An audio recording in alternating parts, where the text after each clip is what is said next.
Estudos do discurso, de Ana Luz Pessoa de Barros. Semiótica discursiva. Neste capítulo, a intenção é mostrar como se examina a linguagem enquanto discurso, ou seja, no seu nível de organização discursiva.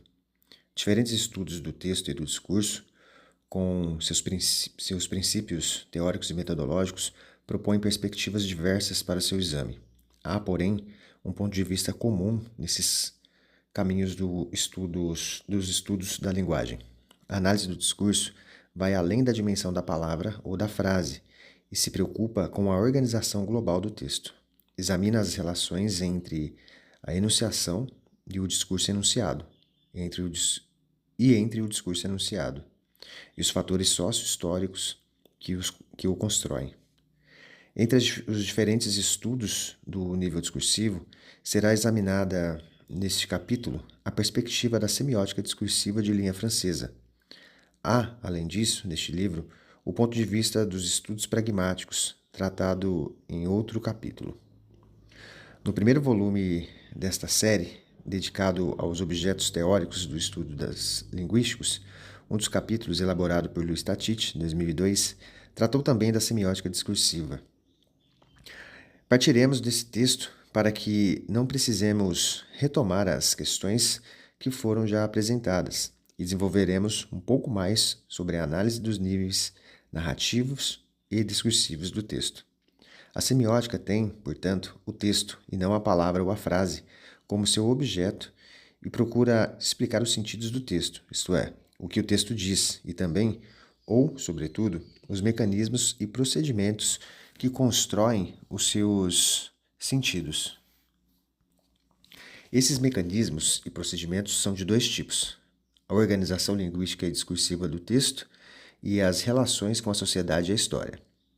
Em outras palavras, o texto se organiza e produz sentidos, como um objeto de significação, e também se constrói na relação com os demais objetos culturais, pois está inserido em uma sociedade, em um dado momento histórico, e é determinado por formações ideológicas específicas, como um objeto de comunicação. Definido dessa forma, por uma organização linguístico-discursiva e pelas determinações sócio-históricas, e construído, portanto, por dois tipos de mecanismos e procedimentos que muitas vezes se confundem e misturam. O texto, objeto da semiótica, pode ser tanto um texto linguístico, indiferentemente oral ou escrito, quanto um texto visual, olfativo ou gestual, ou ainda um texto em que se sincretizam diferentes expressões, como nos quadrinhos, nos filmes ou nas canções populares. 2. Procedimentos linguísticos discursivos. A teoria semiótica procura, portanto, explicar os sentidos do texto. Para tanto, vai examinar, em primeiro lugar, os mecanismos e procedimentos do seu plano de conteúdo. O plano de conteúdo de um texto é, nesse caso, concebido metodologicamente sob a forma de um percurso gerativo. 2.1. Percurso gerativo dos sentidos. A noção de percurso gerativo pode ser resumida como segue. A. Percurso gerativo vai do mais simples e abstrato ao mais complexo e concreto. Há, assim, enriquecimento e concretização do sentido da etapa mais simples e abstrata à mais complexa e concreta, ou seja, os elementos que se manifestam na superfície do texto estão já enriquecidos e concretizados e provêm, metodologicamente, de relações semânticas mais simples e abstratas. B.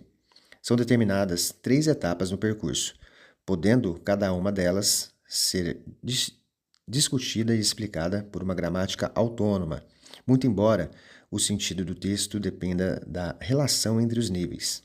C. A primeira etapa do percurso, a mais simples e abstrata, é um nível fundamental, e nele a significação se apresenta como uma oposição semântica. D. No segundo nível, o narrativo, organiza-se a narrativa do ponto de vista do sujeito.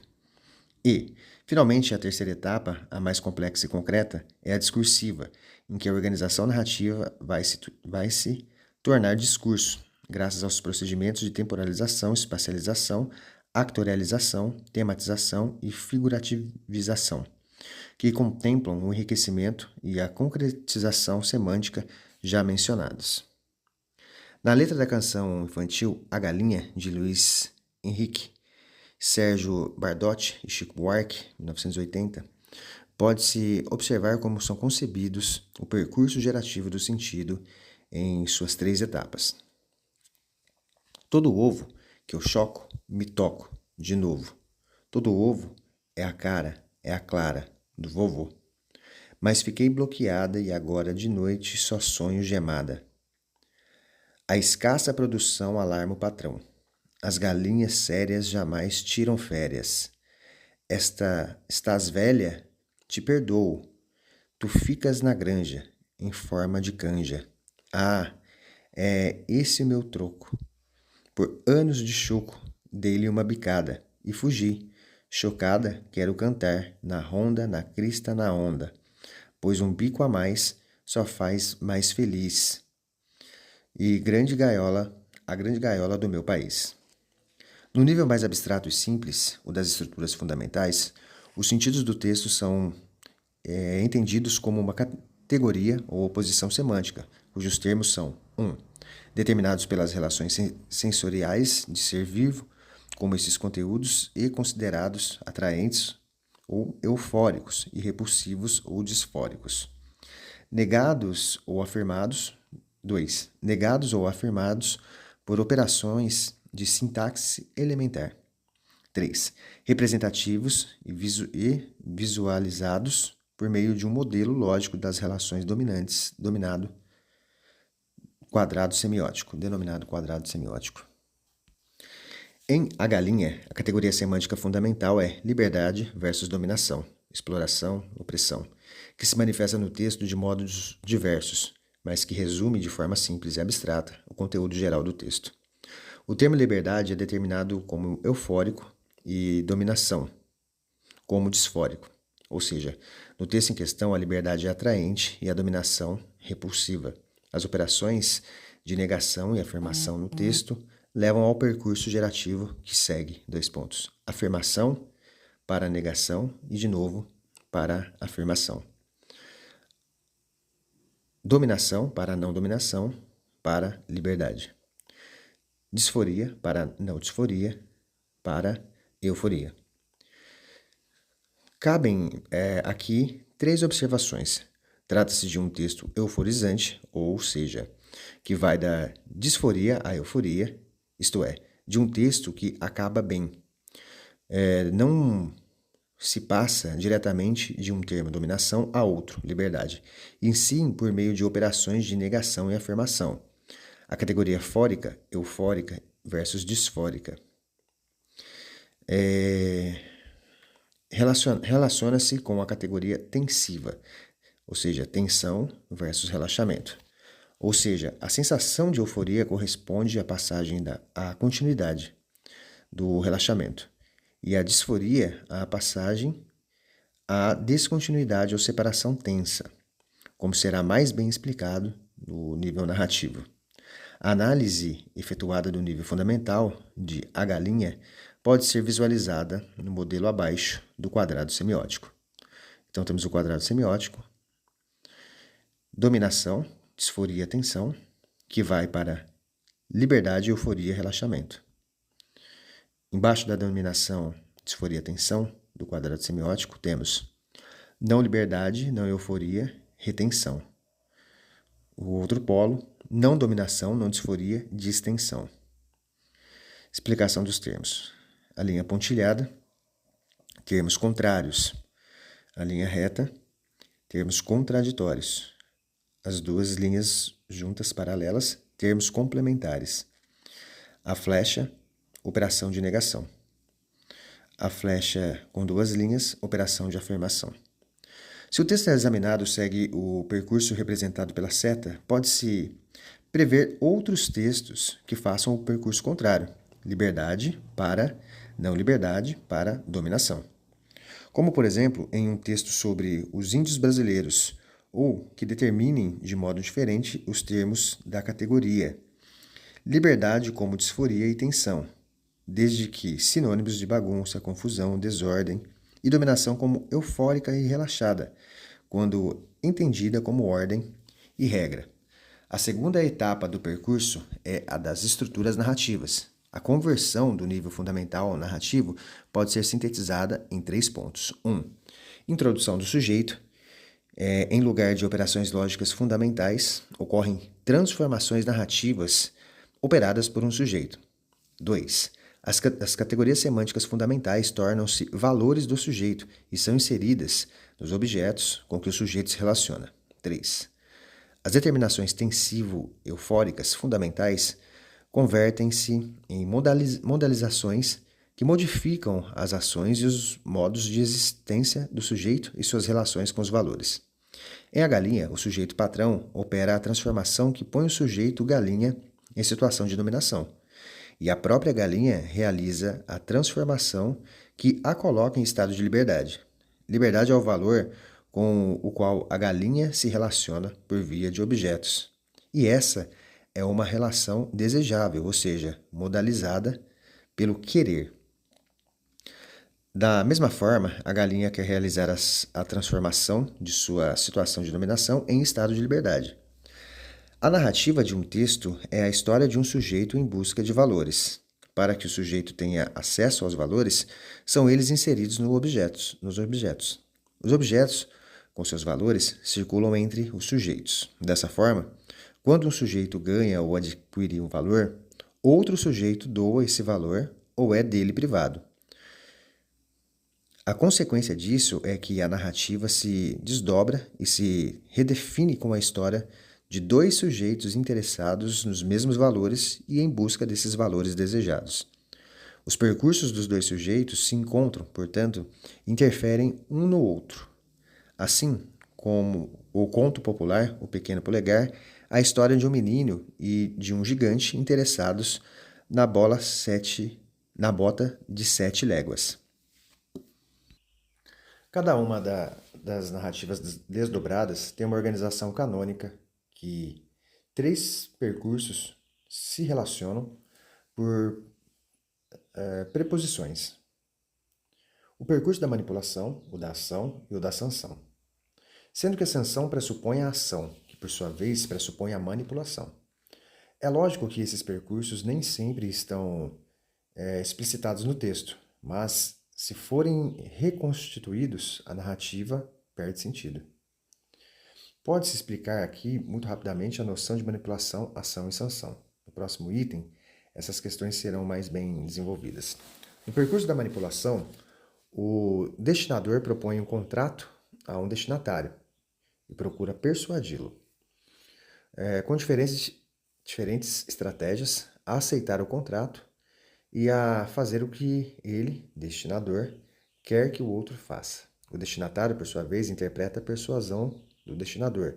Nele acredita ou não e aceita ou não o acordo proposto. No percurso da ação, o destinatário que aceitou o contrato proposto pelo destinador manipulador torna-se sujeito e realiza a ação acordada, operando a transformação principal daquela narrativa e agindo sobre os objetos e seus valores. No percurso da sanção, o sujeito da ação procura convencer o seu destinador de que cumpriu o contrato, fez o que dele se esperava e que merece, portanto, uma sanção ou julgamento positivo. O destinador vai, então, sancionar positivamente ou negativamente o sujeito da ação, reconhecendo-o como cumpridor ou não do contrato estabelecido e atribuindo-lhe uma recompensa ou uma punição. Em A Galinha, o texto pode ser dividido em 2 partes, da linha 1 a 21 e da linha 22 à última, para análise da narrativa. Cada uma delas com uma historiazinha ou esquema narrativo completo. Na primeira parte, começamos pela sanção. Estás velha, te perdoo, tu ficas na granja em forma de canja.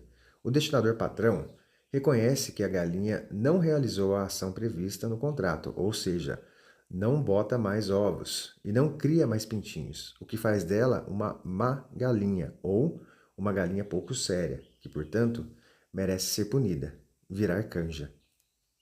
A sanção pressupõe, assim, a ação de botar e chocar ovos, a ser realizada pelo sujeito galinha, e a manipulação do destinador, patrão, que estabeleceu um acordo com o destinatário, a galinha, para que ela botasse e chocasse os ovos. O texto não explicita a manipulação. Suas estratégias de persuasão e de interpretação, ou o contrato dela decorrente, mas sem pressuposição desse acordo, nem é possível entender o texto. A ação aparece no texto de duas formas, como ação realizada de botar e de chocar ovos. Todo ovo que eu choco. Uma ação rotineira, repetida e sem liberdade. E com a ação não realizada, mas fiquei bloqueada. A escassa produção alarma o patrão. As galinhas sérias jamais tiram férias. O que ensejou a sanção negativa. A realização da ação pressupõe que o sujeito galinha era competente para realizá-la, queria e ou devia botar ovos, sabia e podia fazê-los. Competência essa adquirida por meio de contratos com destinadores. A não realização da ação indica que o sujeito galinha não era mais competente para a ação de botar ovos e chocar ovos. No caso, teria deixado de poder botar e chocar, por idade ou bloqueio psicológico, o que tornou impossível a realização da ação tão repetida e insatisfatória. Na segunda parte, a sanção negativa do primeiro esquema leva a galinha a não mais aceitar o patrão como destinador e a assumir um outro contrato consigo mesma para realizar a ação de adquirir a liberdade pelo cantar e ser sancionada positivamente. Quero cantar na onda, na crista da onda, pois um bico a mais só faz mais feliz a grande gaiola do meu país. A ação de cantar é uma ação criativa, livre e não rotineira. O texto tem, assim, dois esquemas narrativos organizados hierarquicamente, cada qual com os 3 percursos previstos de ação, manipulação e sanção. Como foi antes observado, as narrativas são sempre desdobradas, polemicamente. No texto em exame, deve-se entender que a aquisição de liberdade pela galinha corresponde à privação de liberdade do patrão e vice-versa, já que o patrão é livre quando tem lucro graças à dominação da galinha. São, portanto, 2 sujeitos em busca do mesmo objeto de valor, ainda que a concepção de valor, liberdade, não seja exatamente a mesma para ambos. Resta ainda mencionar, no nível narrativo, a questão do percurso passional que modula a organização narrativa. O percurso passional é, de forma muito simplificada, uma organização de modalidades tais como o querer, o poder, o crer ou outras, que produzem efeitos de sentido de paixões na narrativa. São efeitos de amor, ódio, satisfação, de tristeza, de confiança e assim por diante. Essa organização de modalidades é determinada pela continuidade do percurso das paixões, pois 2 tipos de efeitos de sentidos passionais percorrem o texto. Paixão de objeto, ou seja, da satisfação, felicidade, alegria, insatisfação, infelicidade, tristeza e etc. Pela aquisição ou não dos valores desejados, e paixões de confiança, decepção, desconfiança, dúvida em relação a outros sujeitos. Em A Galinha, o texto mostra a infelicidade e a tristeza da galinha com a ação rotineira de botar e chocar os ovos. Todo ovo que eu choco me toco de novo, mas fiquei bloqueada e agora de noite só sonho gemada. Sua decepção e revolta em relação ao dominador que, mesmo depois de anos de trabalho, sancionou-a negativamente e puniu-a. Ah, é esse o meu troco por anos de choco. Dei-lhe uma bicada e fugi, chocada. E, finalmente, a esperança de felicidade e confiança. Em outras palavras, uma galinha aparentemente satisfeita e confiante com sua vida de galinha torna-se infeliz com a rotina de botar e chocar ovos e dar lucros. Decepciona-se com o patrão, que não aceita e pune seus anseios de liberdade. Revolta-se com a punição e passa a esperar que, com liberdade, possa tornar-se realmente feliz e confiante. No nível discursivo, A última etapa do percurso gerativo dos sentidos, a narrativa vai ser colocada no tempo e no espaço. Os sujeitos, os objetos, os destinadores e os destinatários da narrativa, ou seja, os actantes, vão tornar-se atores do discurso, graças a investimentos semânticos e de pessoa. Os valores dos objetos vão se disseminando com temas e transformados sensorialmente em figuras. Em A Galinha, vários procedimentos são empregados nessa discursivização e produzem efeitos de sentido também diversos, embora todos eles procurem fabricar a ilusão de verdade. Em relação à categoria de pessoa, 3 procedimentos foram empregados. Projetou-se o discurso em primeira pessoa, o eu, e criou-se o efeito de subjetividade da galinha, que conta suas mazelas. Projetou-se o discurso em terceira pessoa. A escassa produção alarma o patrão. E obteve-se o efeito de generalização, ou seja, de que em qualquer lugar em que haja patrão, e não apenas naquele galinheiro, a escassa produção causa alarme. Deu-lhe a palavra internamente ao patrão em discurso direto, produzindo a ilusão de realidade. De fato, acontecido. Estás velha, te perdoo, tu ficas na granja em forma de canja. Para o tempo, foram usadas também 2 estratégias. O presente, que produz o efeito de proximidade da enunciação, com o seu passado, antes do presente. Dei-lhe uma bicada e fugi chocada. E o seu futuro, depois do presente. Quero cantar.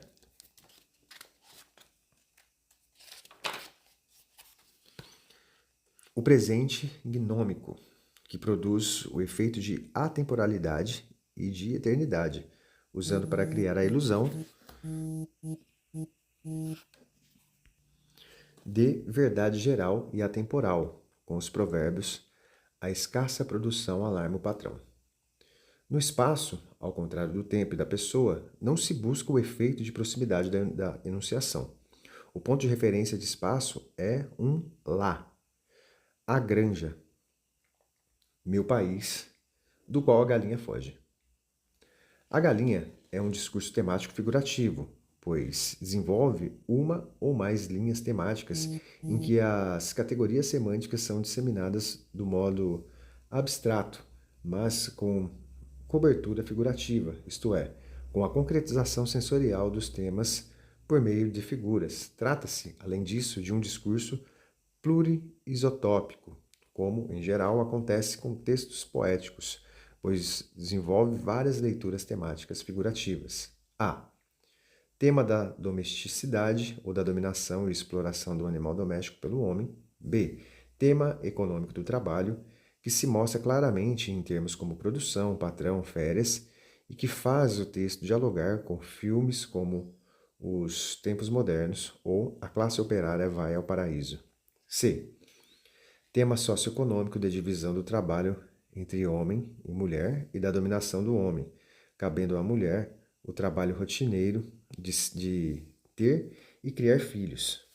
É a cara do vovô.